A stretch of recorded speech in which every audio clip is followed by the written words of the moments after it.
દર્શક મિત્રોને મારી ચેનલમાં સ્વાગત છે। આજ હું યુવા ધન વિશે કહેવા માગું છું કે જેઓ તરુણ અવસ્થાથી જુવાન થઈ ગયા અને ભણવા ગયા અને ક્યાંક ક્યાંક કોક એવા સંતાનોને કુસંગ મળી જાય અને પછી અવળે માર્ગે વયો જાય છે ને, એના માટે હું કહું છું કે હે યુવા ધન, તમને તમારી જુવાનીમાં જોશમાં એવા મિત્રોનો સંગ ન થઈ જાય અને કોઈ ગરીબની હાઈ ન લાગે, કોઈ સાધુની હાઈ ન લાગે, તમે એની ઘણી વખત મસ્તી કરી લ્યો એવું પણ થતું હોય। આવું તમે એમ કહો છો કે શુક્રના ભાઈ કહે છે તો મારાથી મારા એક મિત્રનો સંગ થઈ ગયો હતો ને, તે ગરીબ સાધુને દરરોજ દુખવતો।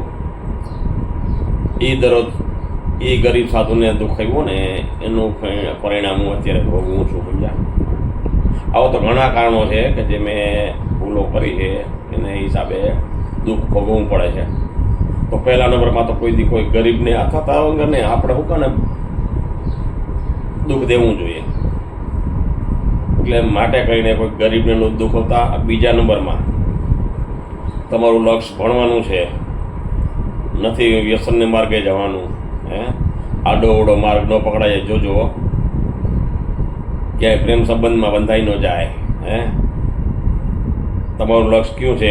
કોઈને ડૉક્ટર બનવાનું, આર્મી બનવાનું, નેવીમાં જવાનું, કલેક્ટર બનવાનું, મોટા બિઝનેસમેન બનવાનું સપનું છે તમારું, ને એવાનો સંગ થઈ ગયો ને તો ખરેખર તમારે બહુ જ પસ્તાવાનું રહેશે। પછી તમે મજૂરી પણ નહીં કરી શકો।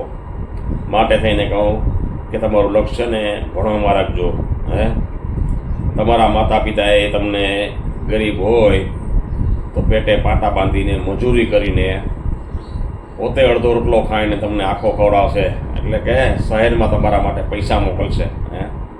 ત્યાં જઈને તમે શું કરો છો બધાની વાત નથી, ક્યાંક વાત છે। દાખલા તરીકે અમદાવાદ શહેરમાં જે એક નબીરાએ પોતાનું વાહન લઈ બેફામ ચલાવીને અકસ્માત કર્યો, તેની હારે એના બીજા મિત્રો હતા, તે બધા જ ગામડાના હતા અને એ મિત્રો પણ એની હારે પકડાઈ ગયા।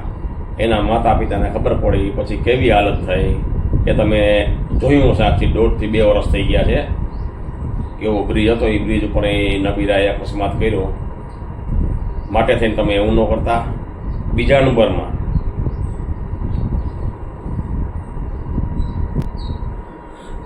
નંબરમાં તમે હજારો જન્મ લ્યો ને તો માતા પિતાના ઋણમાંથી મુક્ત ન થઈ શકો। મનુષ્ય જન્મ એક તો વારે નથી મળતો, અને જ્યારે મળે છે ને ત્યારે માતા પિતા આપણા માટે છે ને વાલા દવલાની નીતિ કોઈ દી રાખે જ નહીં। આપણે 3 ભાઈઓ હોય, 4 ભાઈઓ હોય કે 2 ભાઈઓ હોય, પણ તમે માતા પિતાને બનાવી ખોટા અધર્મને માર્ગે ચાલ્યા જાઓ પછી શું થાય? માતા પિતા પાસે તમે ખોટું બોલો છો, કેવું દુઃખ થાય માતા પિતાને? માતા પિતાને બનાવીને તમે અવળે માર્ગે પૈસા વાપરો છો। હવે તો તમારી આંખ ઉગાડો કે માતા પિતાએ આપણા બાપે આપણા માટે શું નથી કર્યું? આજે એ બાપને આપણે બનાવીએ છીએ। તમે ગમે ત્યારે પણ કદાચ બહાર હશો, સંતાનોને કહું છું, તમે ફોન કરશો ને તમારા મમ્મીને કરશો પણ તમારા પપ્પાને નહીં કરો। જે તમને સંપત્તિ આપે છે, સુખ સમૃદ્ધિ આપે છે, એને કોઈ દિવસ વાલથી નથી પૂછ્યું કે પપ્પા શું કરો છો? તમને તમારા અંતરમાં છે ને એમ પડદો ઉચકતો જ નથી કે મારા પપ્પાએ મારા માટે મહેનત કેટલી કરી છે મને ભણાવવા માટે। પપ્પા તમે શું કરો છો? કોઈ દી પૂછ્યું? તમારા પાછળ રૂપિયાનો ઢગલો કરી દીધો, જ્યાં ત્યાંથી કમાઈને, નીતિથી કમાઈને, જ્યાં ત્યાંથી એટલે નીતિથી કમાઈને ઢગલો કરી દીધો, તે છતાંય તમારા આંખોના પડદા નથી ખુલતા। આજ તમે શું કરી રહ્યા છો? ઘણી વખત પિતાને કંઈક કામ હોય, હું એક દાખલો તમને દઉં છું। નામ નથી આપતો, એકનો એક દીકરો હોય, એકનો એક દીકરો હોય અને મોટો થાય બધો વ્યવહાર સોંપી દે. વ્યવહાર સોંપ્યા પછી એને મનમાં એવું જ અહમ હોય કે હું કંઈક છું, પણ મા બાપ માટે તો નાનો જ દીકરો કહેવાય. પણ મા બાપની જ્યારે બીજા સેવા કરે ને એના દ્વારા, ત્યાં મારા બાપને માં લઈ જા, મિત્રને કહે ત્યાં મારા બાપને ઓલું દેખાડી આવે. પણ બાપને કોઈ દી કાંડું પકડીને ઘરે વળગાડીને નથી પૂછ્યું બાપુજી તમને શું તકલીફ છે, સારું તો છે ને, કોઈ દી પૂછ્યું? આવા પણ ઘણા માણસો છે. આજ માતા પિતા હે ને આશા રાખીને બેઠા જ હોય કે છોકરો જુવાન થાય ને પછી અમને અમારી સેવા કરશે, અમને લાડ લડાવશે. આપને બાળપણમાં કેવા લાડ લડાયો તમે જરાક વિચાર તો કરો.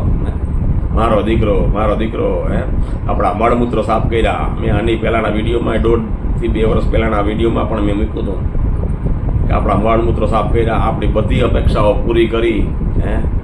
તમે આ શું કર્યું? આ સારું છે? તમને જરા પણ જો તમને અંતરના આત્મા પડદા ખુલતા હોય તો તમે તમારા માતા પિતા પાસે દરેક લાડ લડાવજો. અને ઘણી વખત એવા પણ પિતા થયા હોય, એવું નથી, સમજ્યા? એ ક્યાંક લાખોમાં નીકળે જે સંતાનોને પત્નીને પણ ત્રાસ આપતા હોય, એવા પણ પિતા હોય છે, પણ ક્યાંક જ હોય છે. પણ સંતાનોને ખાસ જોવું જોઈએ કે મારા માતા પિતાનું શું થાય. કોઈ દિવસ કાંડું પકડીને પૂછ્યું નથી. બિચારા એમને અપેક્ષામાં ક્યાંક ગુજરી પણ ગયા છે. મને એક ભાઈએ કીધું હતું કે આ ભાઈના માતા પિતા ગુજરી ગયા, હવે તો એ ક્યાંયનો નહીં ને. આમ તો કહીને ને વહી ગયો ને, પાછા માતા પિતા થોડા મળવાના છે. જ્યારે માતા પિતા વયા જાય ને પછી મહિમા સમજાય. માતા પિતા વયા ગયા પછી શું થાય? આજે માતા પિતા જેની પાસે છે એને હું કહું છું, ખરેખર તમે છે તમારા માતા પિતાને ગમે એમ કરીને લાડ લડાવજો. કદાચ એનો વાંક હોય ને, એની ભૂલ હોય ને માતા પિતાની, તો પણ તમે માફ કરજો, સમજ્યા? તમે લાડ લડાવજો. એટલે તમે નાના હતા ત્યારે તમને બહુ લાડ નથી લડાવ્યા. તમે રિસાઈ જતા હોય, તોય પપ્પા અને મમ્મી કંઈક લઈ આવી દે, મિષ્ટાન લઈ આવી દે, રમકડું લઈ આવી દે, તમને આમ પાછા રાજી કરી દે. ને તમારા માતા પિતાનો થોડોક વાંક આવે, માતાને પણ બોલાવતા નથી, પિતાને નથી બોલાવતા, અને જેને કારણે બિચારા દુઃખી જાય છે. અહીંથી તમારી સંપત્તિ વેચી માતા પિતાને ફોર્સ લાવી અને શહેરમાં લઈ જાઓ. શહેરમાં માતા પિતા બિચારા ક્યાંક વૃદ્ધાશ્રમમાં ગયા હોય, ક્યાંક પિતા બિચારો જે શહેરમાં બેસવાનું ન ઠેકાણું હોય ને બિચારા બેઠા હોય લાકડીઓ લઈને, સમજ્યા? એવા પણ દાખલા મેં જોયા છે. મૂળ મુદ્દાની વાત આપણી આવે, તમારું લક્ષ્ય ને ભણવામાં રાખજો, સમજ્યા? ને માતા પિતાની સેવા કરજો. મારાથી કંઈ વધુ બોલાઈ ગયું હોય, હે યુવાધન, તમે તમારું કાલનું ભવિષ્ય છો, તમે અમારું ભવિષ્ય છો. આજ ભવિષ્ય તમારું સારું છે, કાલે સારું હોય એ વિચાર કરજો. બાકી માતા પિતાને દુઃખી કર્યા તો કોઈ જિંદગીમાં તમે કોઈ દી સુખી ન થાવ ને ન જ થાવ. તો ચાલો, જય હિન્દ, જય ભારત, જય ભગવાન.